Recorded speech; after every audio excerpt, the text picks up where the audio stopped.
Hello, everyone. I've got a very interesting guest today who's also my friend. I've got Dr. Sandra Lopez, who's a clinical psychologist. Hello, Sandra. How are you? Hello, Michelle. I'm fine. Yourself? Yes, I'm great. Thank you. I'm so happy that you've been able to come on today because we're going to talk about a subject which is not normally something that I would talk about on my channel. Mhm. But I think it's a very important subject, and you and I have talked about it often. And I thought it might be an idea to bring the subject to my viewers. And then Mhm. if they feel like they want to reach out later, then that's what they can do. So I'll just introduce Sandra. Uh, Dr. Sandra Lopez is a clinical psychologist. You've been doing that for 17 years, I understand. Mhm. Yeah. And you have got a background in helping people with substance abuse, suicide, and aggressive behavior. But in being involved in those situations over the 17 years, what you found has happened is that you've moved more into the area of domestic violence, both on men and Yes. women. And it's Mhm. kind of led you now, it's kind of become your passion. All this experience that you've had over the years, it's led you towards this, making this niche area that you work in domestic violence. So, first of Mhm. all, Sandra, can you explain to us what is the definition of domestic violence? What does that actually mean? It's abuse. Abuse. In a small word, it's abuse. There are several kinds of domestic violence, several kinds of abuse, as we all know. Um, but it is always, I mean, the person always disappear. Okay, you stop being yourself. You stop do what you like to do. You start being scared of giving your opinion. And this normally tends to go in a very smooth and slow way. You don't even notice. Many people, they're not even aware. They don't feel right. They start suffering from anxiety. And sometimes they don't understand why. And normally, what leads them to, when they're not aware, what leads them to me, what they come to me because they start having panic attacks. Hmm. This is very interesting because they're not aware. And then they go in therapy and we start talking about things. And I do what I know how to do because I've studied to do that. And then they realize they are actually being abused. So, what is the pattern exactly of this abuse? What does it look like? What is happening to these people in their relationships that is causing this abusive cycle? What does it look like? What's actually happening to them? I mean, it's not as easy as that because we have different levels of abuse. We talk sometimes there is a disease like if you are a narcissist or there, but sometimes there isn't. Not everybody is a psychopath. Not everybody is a narcissist to abuse either. You don't, sometimes it's just the ego, sometimes it's the country, the nationality. Because if we're talking about Latin countries, men tend to consider themselves superior, right? And that is also already a form of abuse because you are a woman, you can't do whatever you want. He's a man, he can. So we have different levels in here. But if we're talking about, for example, there is no social classes for this. Some people tend to think that this is happening in low social classes, like people with no money or no education. That is totally not true.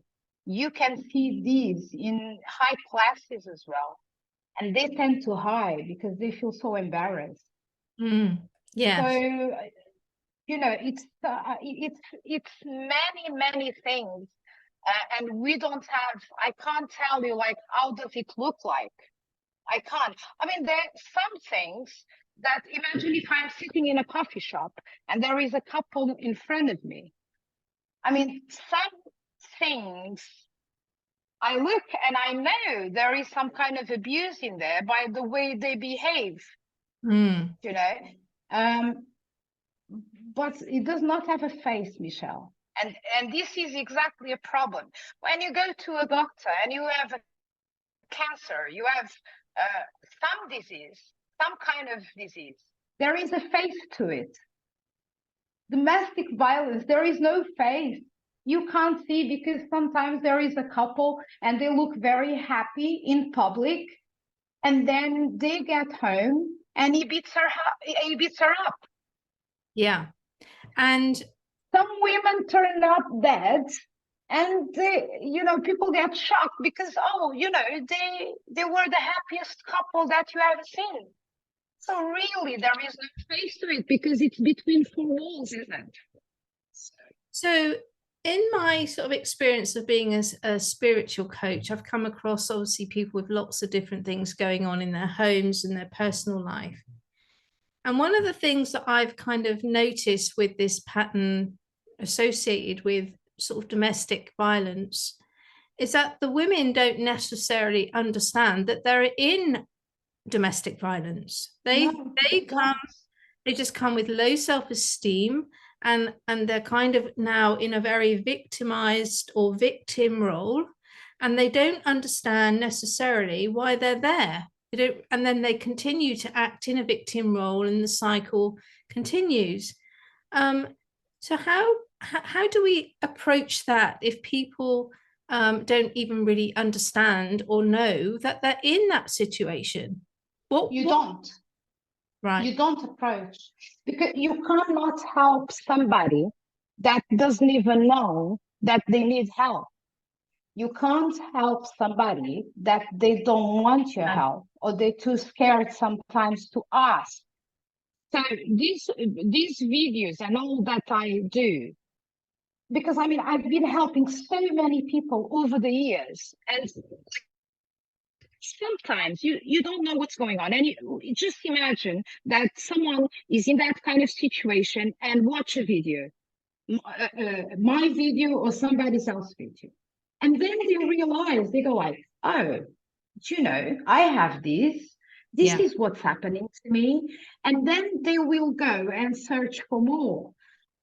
If you have loads of information, as much as information you can, it's easier to understand where you're standing, right? If you don't have any information at all, if you don't talk with anybody, how can you know? Because this is something that it's done over the years. Look, if I go to work, we all energy, and you know better than me about energy. We all energy. If I work with 10 people, imagine, and if every day I get there depressive, upset, in bad mood, it's contagious.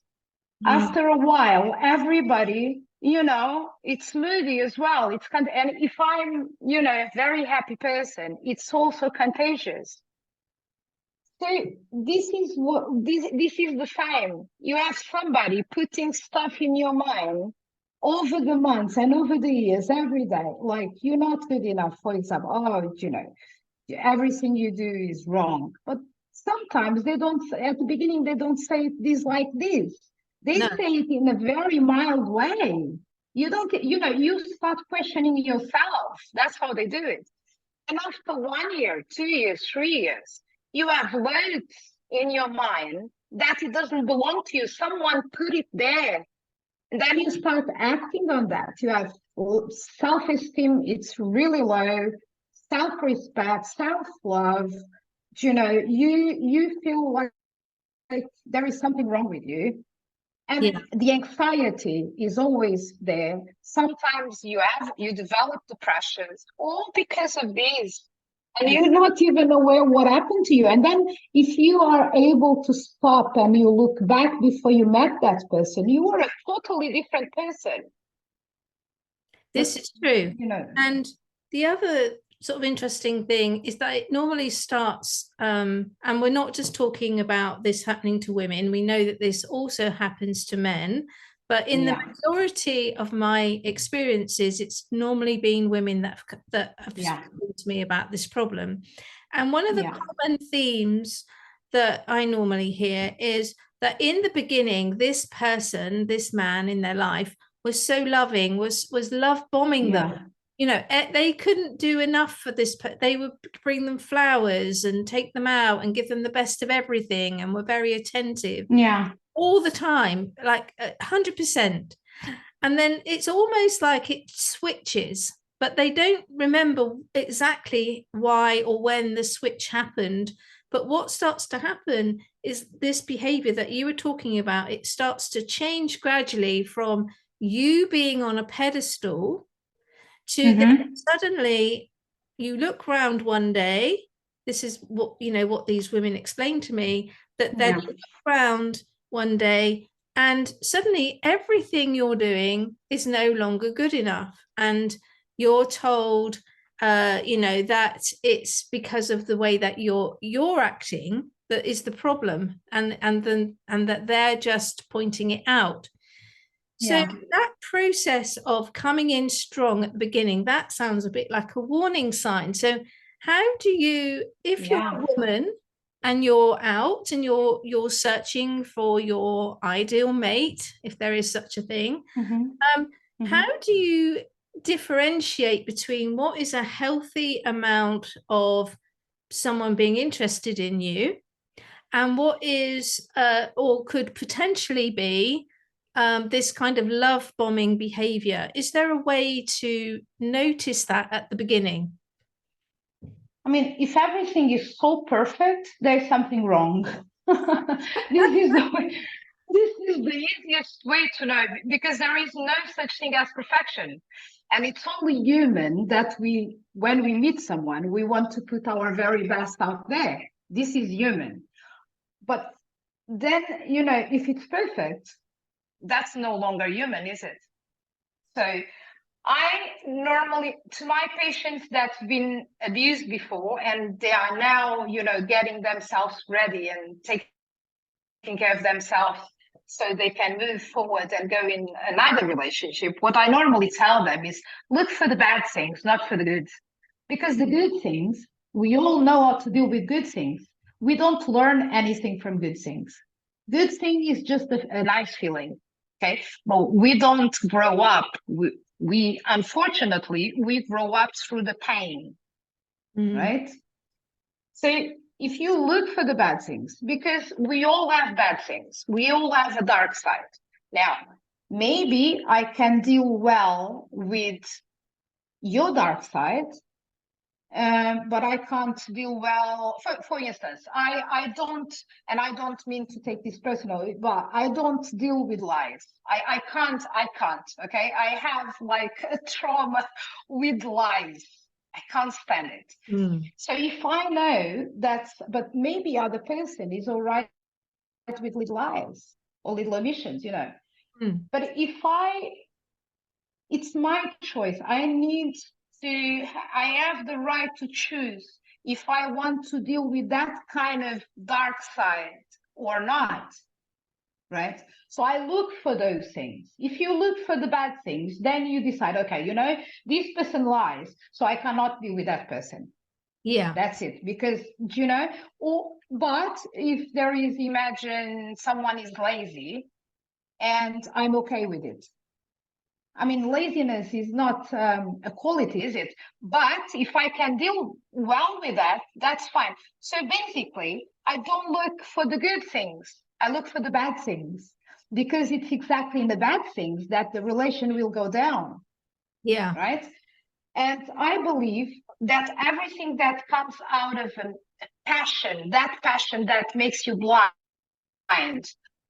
it's not a good path. As far as I'm concerned, a healthy relationship, it has to be based in friendship. Okay, because when things start going down, if you wouldn't do something to a friend And if that's your friend, you're not going to do that to that person, even if the things go wrong. And also the dialogue. And this is something that I try to work a lot with these women, because these people that been abused, they got used in being in silence. They don't tell to the partners exactly how they feel or what they think, because they fear their reaction. It's like they start stepping on eggshells, and they lose the ability of having a dialogue. And a healthy relationship, it's a relationship where you have the dialogues and you can talk about the things that they're really uncomfortable, but you talk about them without having to have an argument, right? I can sit down and talk about something very uncomfortable. Now, if you are meeting that person, this is to answering to you. And if you notice that that person did something because normally if you observe the words, what they say, it does not match them with what they do. So they say, for example, they say, oh, I love music. I can't live without music. I love music. Okay. And then if there is a party, live music, and she goes like, oh, there is party there, music there, let's go. Oh, I don't really feel like going. I don't really like those kind of so it doesn't match, does it? Do you know what I'm coming from? Yeah. But they're so much in love that they can't see none of this. But if you use your rational part and emotional part, and the secret is in the balance. You can't get like all emotional, all rational, because if you're all rational, you act like a machine as well. So it has to be a balancing here. And if he says something, and if he does something totally different of what he said, that's a problem in there. You should really be aware. Because why do they say that, oh, I love live music, for example? Yeah. Because he knows that you like that. And he is going to tell you what he knows that you want to listen. That's how they conquer you, right? Yeah. So then you come to a point that you say, oh my God, this man is my twin soul. He likes everything that I like. Everything. We are equal, we're the same. Well, that's what he's telling you. That's what he's feeding you. And then in the field, you start wanting to do all those things because you came to the conclusion that you're equal. And then he acts totally different. He starts acting totally different. But by that time, you don't see it. Yeah. You don't. And this is the biggest red flag ever. So my advice is look for the last nice things, the annoying things, that we all have, the dark side. Look for those things, because those things are exactly the things that is going to lead to failure. And, a plan is only a plan. You have to adjust the plan along the way, because there are no such thing as perfect plans. No. You make a plan, and then along the way, you realize that you have to adjust. So I don't know. And the prevention had to start in teenage years. Yes. It had to start there, because you can see domestic violence and abuse with 15, 16 years old. They want, for example, the phone passwords. The password is something private. I don't have to give to anybody. And, so I hear prevention. I do actually in my work see teenage girls that are already, like you said, in this cycle. Very young girls haven't even left school yet, are already being told what they can and can't do by the opposite. And Michelle, as you know, I'm a teacher as well. I'm a teacher, and I'm also a teacher, and I'm a secondary teacher.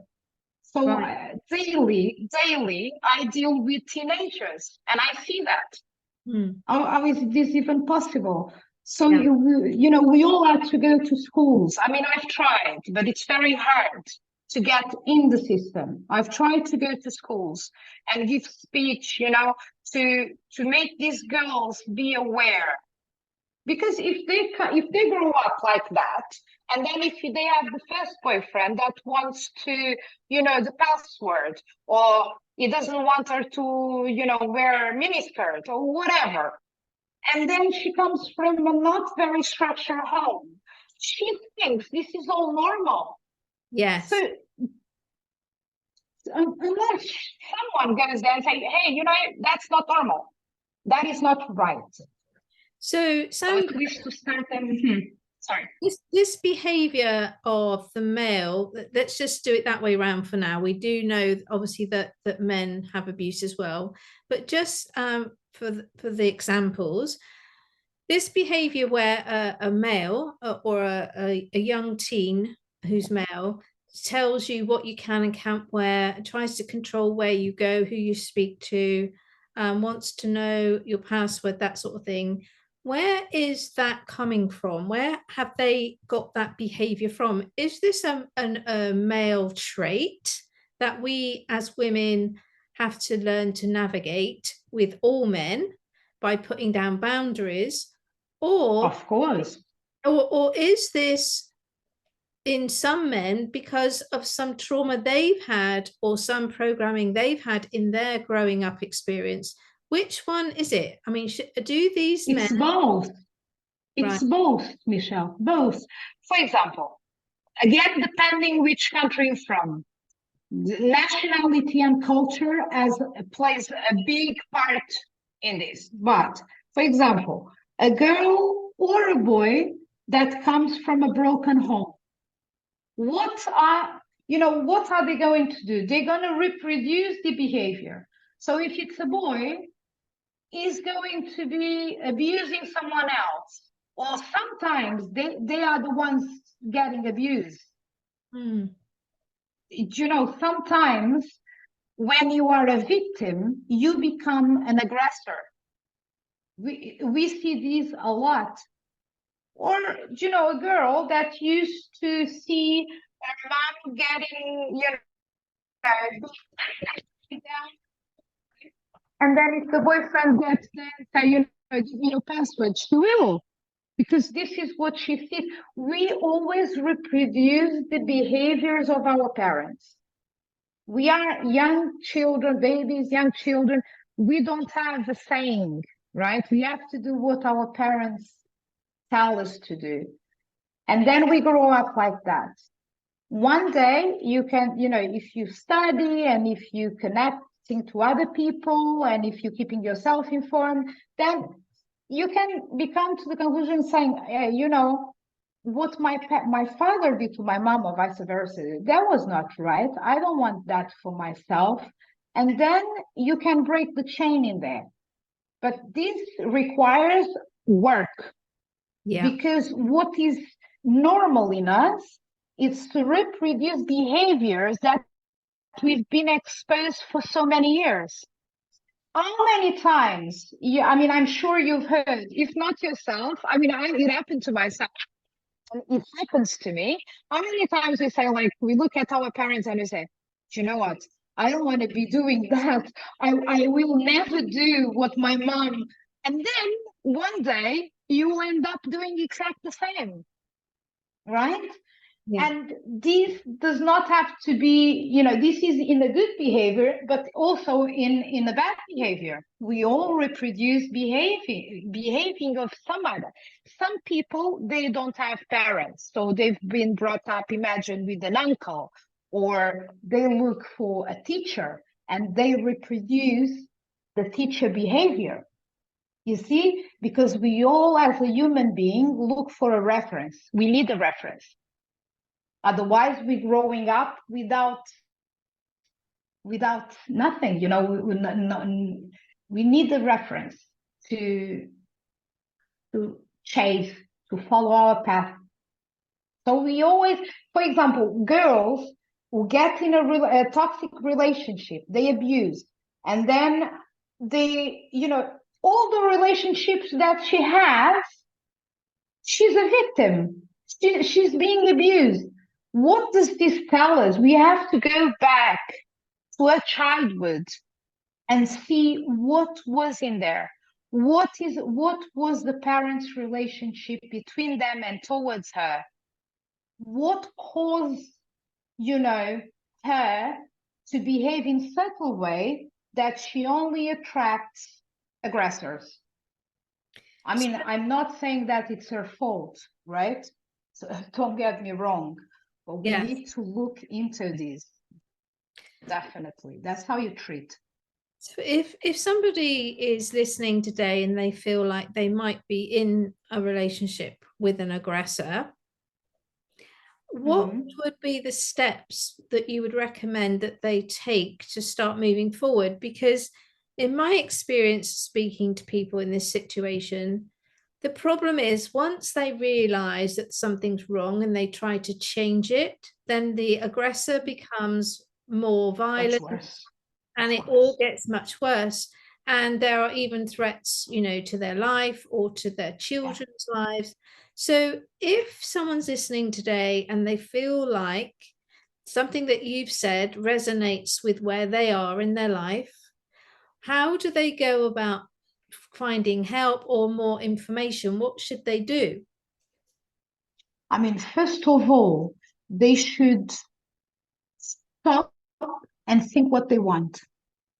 This doesn't sound important, but it is, because many women, they say, oh, I want to leave this. I don't want to be here anymore. But then they go back and they change their mind over and over again. It's very frequent. They decide, okay, I'm going to leave. And then when the time comes, you got the help in there, you got a place to go. Just, imagine who doesn't. But even when they do have, they give up. Okay. Even when they go to the police and press charges, for these to end up in court, the charge has to remain there. Sometimes they go and they take, they get back. It's a mixture of things, and the fear, it's there, and they believe that they are in love with that person. Some situations, this is what but I love him. I can't live without him. Well, that's not love, is it? So what shall they do? They should think, what do they want? Is it the right way for them, the right time for them? Are they really ready for what comes ahead? If they don't have any family or any friends, they always have to go to the police anyway, Michelle. And I know this sometimes doesn't work, but at least it's a way of protecting themselves. Because if there is something in the police already, if something happened later on, it was already something there. Now, I would strongly advise to talk with somebody. They can't do it on their own unless they have lots of money. If you have lots of money, it's very easy. Just grab your things, get a fly, and change country. At least for a while. And this can sound extreme, but if they have money, that money is not going to be a problem, because the biggest problem here is always the money. They depend on them. They make these women depending on them. And without money and with him controlling all the finances, they can't go anywhere, right? So if they have money, just move away, go to another city, go to another country, just go, at least for a while until you get yourself sorted. If you don't have money, depending which country you are, you need to look for help. Government often has offices in town hall. I do know that in Portugal it's one, and sometimes they are able to move that woman if that woman is life threatened, because I'm used to deal with very serious cases where you actually have to take the woman out of the house and move that woman to another city, and they go to these homes that the government gives to them. Yeah. Okay, so you know, to do that, you need to reach for help. Now, there are serious situations where you are actually locked at home. He goes to work and you lock the woman at home. You can't get out. Yeah. I've had clients in my work where that's actually what's happening to them. They actually get Yeah, yeah. locked into rooms. Um, some years ago, the partner was actually unplugging the landline telephone Yeah, and yeah, yeah. wrapping up the cord and taking the phone with them so that the person had no way of calling outside. Do you So know, Michelle, I'm sorry to interrupt you. I feel so much like saying what I know that it has to be done here, but I can't. I can't say it because, okay, what I'm saying here is sometimes the only way of you to get away from this, it's breaking the law. Well, not breaking the law, not committing some crime. It's not what it is. what I think you're saying is, first of all, you have to be clear in your mind of Definitely. what it is you actually are going to do and why you're going to do it, because it's not going to be easy. No. And you're going to have lots of doubts, and you're probably going to be told by this person that they're going to change. So you have to be, Oh, always. yes, they're always Always. going to change. So you have to be clear in your mind of a plan, what's ahead of you. And Definitely. you need to reach out as much as possible, either to the police or to friends or to family, to To try everybody that you can. and find a way. And Yeah. I assume as well that if you have maybe a backup bag with perhaps clothes, some money, That's what I said to my last video. Yeah. yes, that then That's what I you know, said. You always have to have that. Yeah. so they if in that moment they feel now is the time they want to do it or they can do it, that they're ready, that they can make their move. But the Yeah. other thing Save is, money. Save money. yes, because Get a way of, because they control the money. You know, we all intelligent people anyway. And save the most money as you can mm, because you will need it. You will need it. so if you're a friend of somebody who you think might be in this situation, um, it's often, if you try to say something to them, they don't understand it. They think that you actually are jealous of their relationship. They can't Because often hear what you're trying to do or say. They so what would you suggest in that situation? Because you can only go so far, and then they reject yeah. you. You're the one trying to do the help. I mean, they tell you that, they answer that to you because that's what they tell them. You see, very often, sometimes I met once this lady that she, for 3 years, she was having this relationship that she thought it was the best thing in the world, and nobody knew that she was having a relationship because basically the guy just was telling her, don't tell anybody, because if people knows about us, they're gonna destroy us because they're so jealous. So, so when you say something to somebody and somebody, you know, thinks it's out of jealousy that you're saying that, that's because that's what the guys are putting in their mind. But what would you do in that situation? I mean, you just let that person now that whenever she comes to her senses, you're going to be there to support her. This is the most important thing, because many people, the biggest problem is that they don't have anybody and that nobody knows, and sometimes they are too embarrassed to, you know, to tell, even to family. I mean, if, for example, someone beats up a woman, she's so embarrassed to tell her friends and family. She won't say it. Well, often It's not on. is that anything that is done to you, you're being told it's your fault and that no one's Exactly. going to believe you.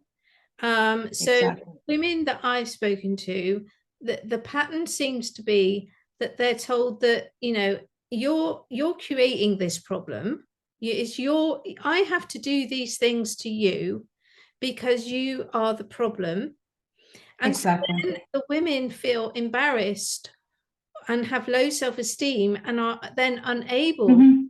reach out because they believe, after years and years and years maybe of this perpetual dialogue, they don't actually know that that's not really true. They believe But that you that's the see, truth. exactly. But you see, Michelle, if you let someone know, if you, for example, that friend that you were talking about, if you let her know that you're always going to be there for her, when she decides that she no longer wants to be in that situation, she will reach out to you. So basically, but you need to let her know. Something like, look, I don't know if you are aware or not, but you don't look the same person anymore.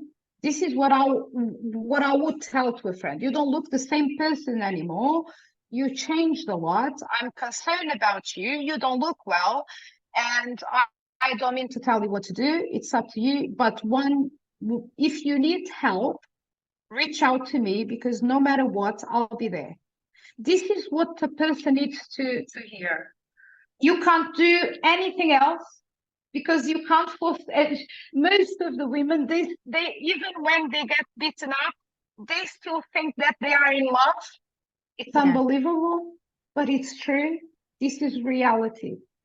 So it's very tricky. It has to come from them. They have to give this step. And if you're a friend of a person suffering, with something like this, the only thing that you have to make sure is that she knows that you're going to be there no matter what. Yeah, this is So very it's important. only that. I agree. Yeah. So we've talked about women a lot, but what kind of percentage are we looking at in terms of this happening, say, to men? What's the ratio of men becoming the victim of domestic violence?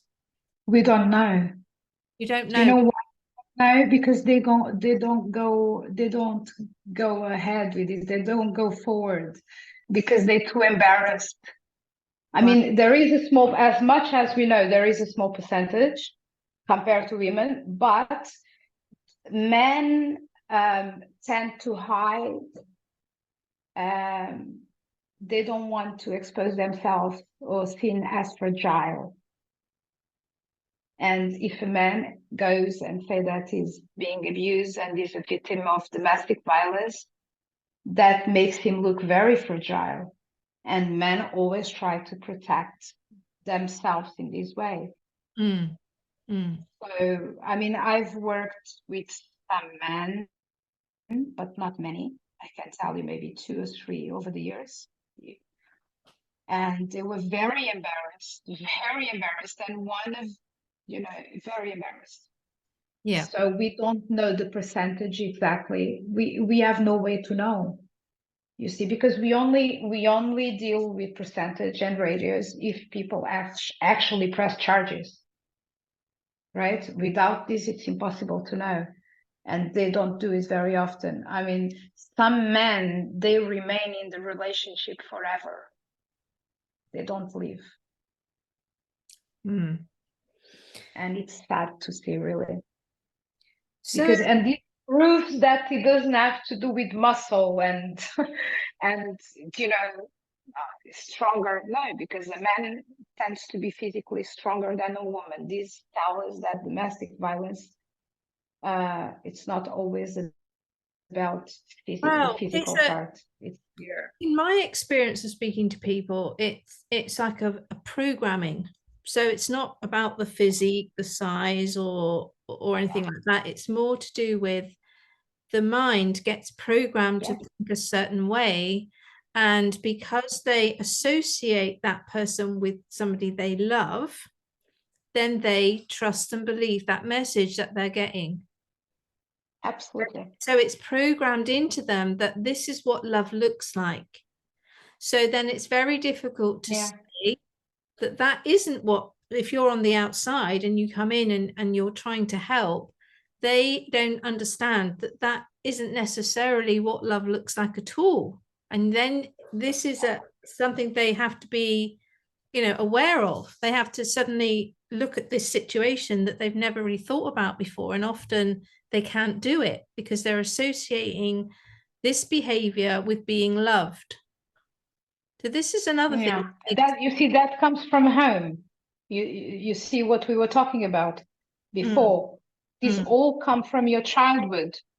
mm, The mm, way the way you see it, love, the way what is love for me, it may not be to the other person.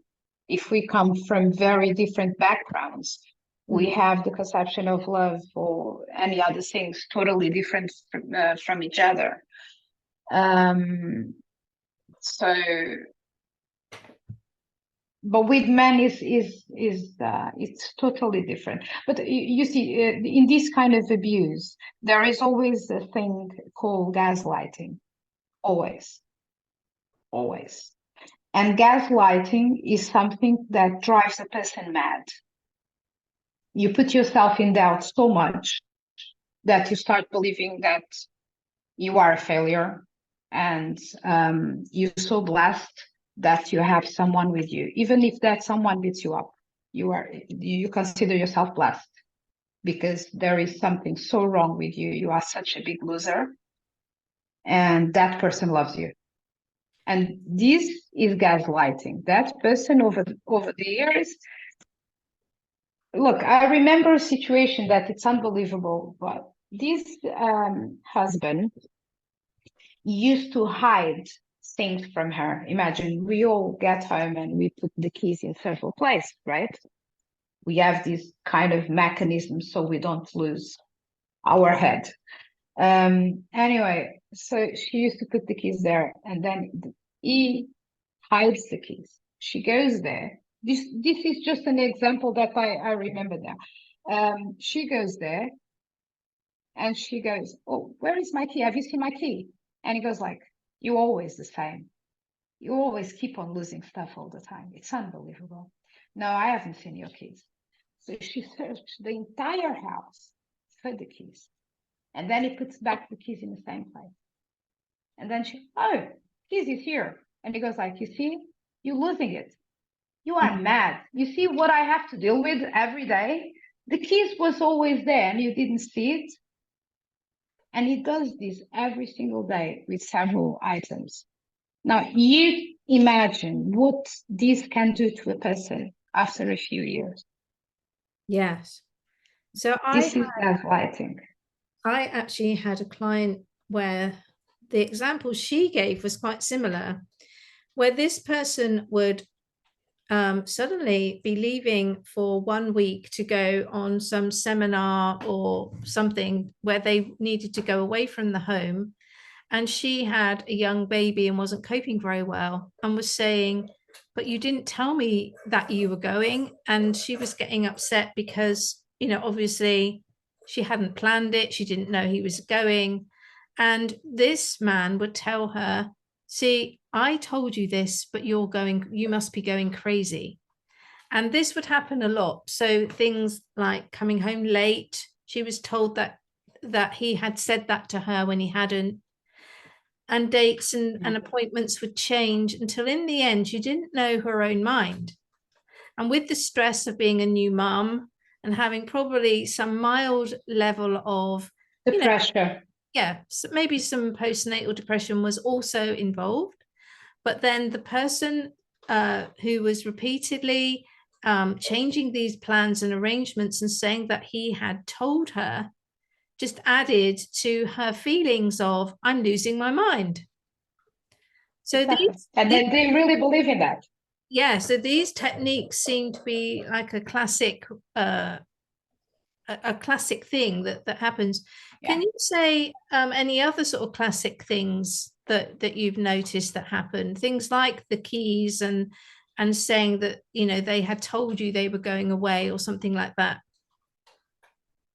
More classical things like in the gaslighting.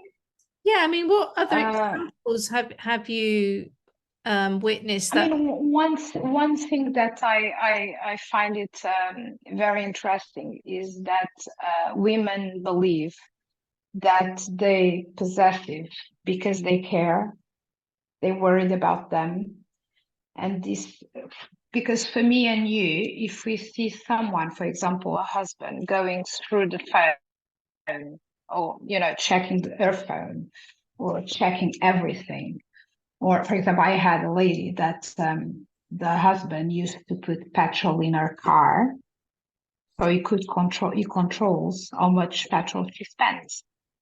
Yeah, I understand. Or okay, or for example, the supermarkets, she used to do the supermarket online, because she made her believe that supermarkets were terrible places, and why would she go there, and she didn't want her to be carrying weight, so she could order online. And then his card was the card that the shopping was being paid for, right? So this means that she has no access to the money at all. He controls everything. And then this person, this woman, believes that he really, really cares about her so much that makes her life easier in every way. Mm. Mm. So Yeah. do you know, and this is very hard. That's why, if you, like what you were saying before, Michelle, if you get to a woman in this situation and you tell her something like, but don't you see what he's doing? She doesn't. And Mm. she gets upset with you, right? Uh, so sometimes, and it's very sad to say this, but sometimes it's easier to manage these situations and to help this woman when they're victims of, physical damage. When they beat them up, it's easier because they get faster to a point where they say, okay, I don't want to be here anymore. It's easier to deal with this than it is when there is no physical damage at all. It's all mind, is what you were saying. It's like they're programming their minds. It's not like, I mean, they're programming their minds. So, and the jealousy, it's always Very, there as it's well. obviously easier as well to show a physical bruise or a broken bone, but it's Yeah. very difficult to show to the police or to somebody, if you have sort of managed to get yourself in front of somebody, um, to explain how this behavior is affecting your mind and how Mm-hmm. you're afraid or anxious, because that, to the greater extent, is not a crime to be for someone to make you feel anxious. So Oh, it's a very difficult process. it's So very hard. yes. So you have set up an association. Which Yeah. country is that? Is that It's worldwide? in Portugal. It's Portugal. Okay, and it's called the SOS Point. Yes. And And then there is another word suite, but it's in Portuguese, which means help without judging. That's the okay, name of the association.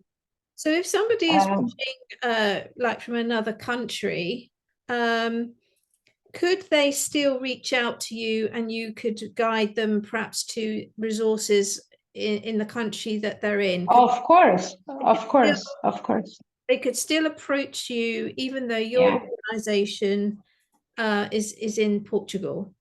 yeah. That's what I do anyway. Right. Okay. I work with people worldwide. I don't work with people just in Portugal. I have many people, for example, in many women from United States, many. Yeah. Yeah. Um, so yeah, yeah. And then, yes, then I'll tell them what to do. The things that I can't say in here because I can't, but then, this always has to do with planning. Yeah. Because sometimes it's not the right time. It's dangerous. Sometimes you cannot leave as much as we know that, oh, that person have to leave. Well, we Yes. have to I see mean, them. the problem is that the biggest, in my experience of speaking to people, the most riskiest time is as the person leaves or just after. Because if they're not in a place of safety, and probably somewhere up where they're hiding. And if they're then found by the perpetrator, then they're at very great risk. So it has to be something, Yeah, from what I've witnessed in my experiences of working with women in these situations, they have to have the plan, like you said, and then they have to get to a place where they can't be found, where they of can course, have a rest and get of legal course. advice, because Hmm. these people are often exhausted on many levels, often in a state of emotional and mental breakdown, even. And Hmm. they need to have somewhere where they can, first of all, just feel safe, and then have a little bit of time to just get everything clear. And they need someone to help them. This isn't normally Yeah, something that women can do on their own. So, exactly. and there could be children involved, and And yeah, that's much worse. That is a big, when there are children involved, um, it's totally different because they can, you see, if you go away with kids, the aggressor can actually press charges because they're going to say that you kidnapped the kids. And then for you to prove that you were abused and you scared, it's a nightmare to prove that, but they can easily prove that you kidnapped the kids. yeah, because there's a convention called the Hague Convention. Hmm. And if you, I mean, earlier you were saying to have your passport and leave the country, which Yes. you can do that if you don't have children. The only problem with that in this situation, if you have children, is if you take your children out of the country, you could, It's kidnapping. yes, you can get into trouble with the Hague Yeah. Convention Yeah. of child Yeah. abduction. So this is why Hmm. you really need to have a plan. You need to have specialists that can help you to find a refuge, keep you safe while you work out all the legalities. Because Exactly. in my experience, I have seen women leave countries to go back maybe to their home country with their children because they were in some sort of domestic violence Abuse. Yeah. situation or abuse, only to be sent back by the legal system because they're then told that they've committed child abduction. So we have to be very clear that Hmm. you need to have professional advice, before you Yeah. countries with children, because the Hague Convention will override anything that you say about any abuse because it has to be dealt with in the country that you have fled from. Hmm. So I am aware of that legal Yeah. process. Um, Exactly. anyway, Sandra, that's been a lot of information today, and I hope Yeah. that anybody that has been listening that either knows somebody that could be helped by hearing what we've had to say, or maybe themselves, has had a think and is thinking maybe that's me, that they can reach out to you or to me, Yeah, they can. and I Yeah. can Yeah. Exactly. obviously refer to you if they feel they want to reach out to me as well. So what we'll do is we'll put all the links below this video on how you can reach Sandra and her organization in Portugal. And Hmm. this will all be confidential. So if you email Sandra, everything will be kept confidential and dealt Totally. with the highest discretion. Is there anything else that you'd like to say, Sandra, before we leave today? Don't feel guilt. I'm actually going to do those mugs. It's not your fault. Yes. Yes, because that was my suggestion, because one Yes, I will do that. one of Sandra's short videos that she's already put on her channel. We forgot to say, Sandra, your channel name on YouTube. What is it? It's Sandra Lopez, relationship mentor. That's Relationship the Mentor. So yeah, when that's I've been helping Sandra get started on YouTube, and she had put out a short video called It's Not Your Fault. And I had actually suggested that that would make very good merchandise mugs with, it's not your fault on it. So maybe, Yeah, I will make them. Yeah. yeah, I think maybe in the future that is something that could help to spread the message, Yeah, to because people. you see, Michelle, the thing is, and to finish what I have to say, I do have my patients. I have people that I work with. I have people that I work with now for 2 years, right? Every week they have an appointment with me, and the domestic violence started to come to me towards that people. They were patient looking for a psychologist because they thought something was off. So apart from that, then I start, and I do work with people when they have these women, when they have problems, and men also, of course, but when they have problems that they don't know what to do, and they need a plan, but they don't know where to start. Yeah. I don't tell anybody. I want to make this very clear. This is not my place to tell anybody what to do. I don't tell people what to do.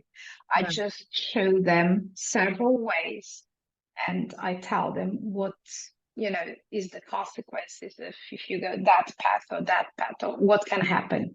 So I make things a bit clear to them, and obviously they're the last choice is them. They have to choose. They have to do, to make that step, because I can't make, for them, obviously.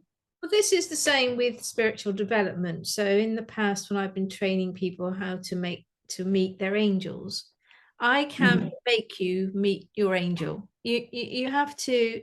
What happens is I'll show you the steps and the process, and then you have to put in the steps to be able to do it.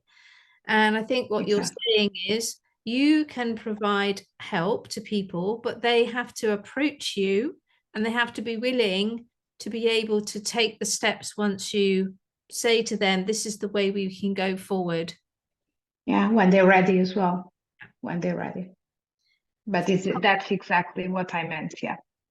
Sandra, that's been a very interesting conversation that we've had today.